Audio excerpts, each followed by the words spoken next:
Hey friends, I'm here at the Tribune, the former printing press building of the South Bend Tribune, the future home of South Bend City Church, and even more than that, a place that will become known as a place for the people of South Bend.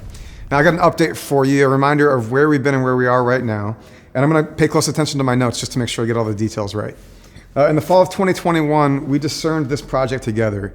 We were looking for a long-term home that the church could own as we came to the end of our time at Studebaker, and we wanted to steward our finances by no longer paying unending rent.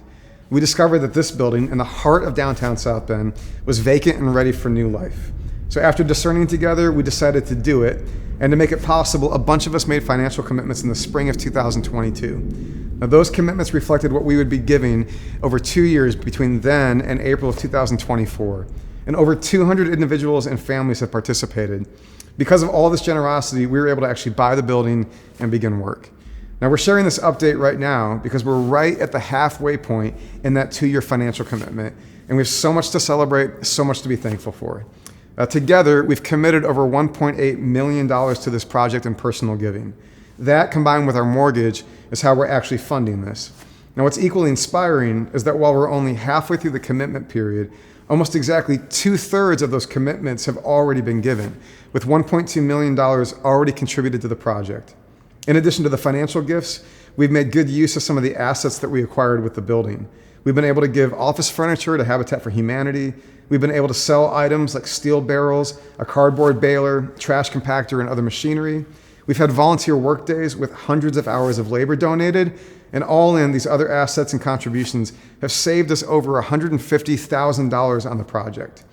If you've contributed to the project in any way, thank you. This dream is becoming a reality thanks to you. If you've made a commitment but haven't begun giving yet, now's a great time to start. And if you haven't made a commitment but you'd like to participate in the project, you can make a 1-year commitment right now. I want to tell you just one of the stories that's inspired our team recently as people continue to step up and take ownership of this project. Just last week, we received a financial commitment from someone who's going to give monthly for the final year of the funding, and they live 700 miles from South Bend. They told us that after feeling let down and left behind by other institutions, their experience of SBCC helped them find their way back to God. Now, I'm not sharing that to pat ourselves on the back, but I do want to share the inspiration of somebody who's making a sacrifice and giving to this, who, as far as I know, may not ever set foot inside this building to actually attend a gathering. Every contribution matters, whether it's time and energy that you give when you show up for a work day, or the wise advice that we've received from those of you who have expertise in real estate or grant seeking or commercial banking, or the financial gifts that fund this project, or prayers for the project. If you'd like to learn more about the project or make a fresh financial commitment, just head to thetribuneproject.com. You'll see everything there. And as always, we're available to address any questions you may have. Just email info@southbendcitychurch.com.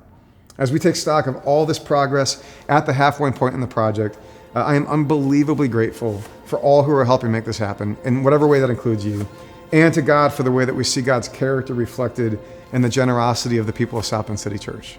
Grace and peace, friends.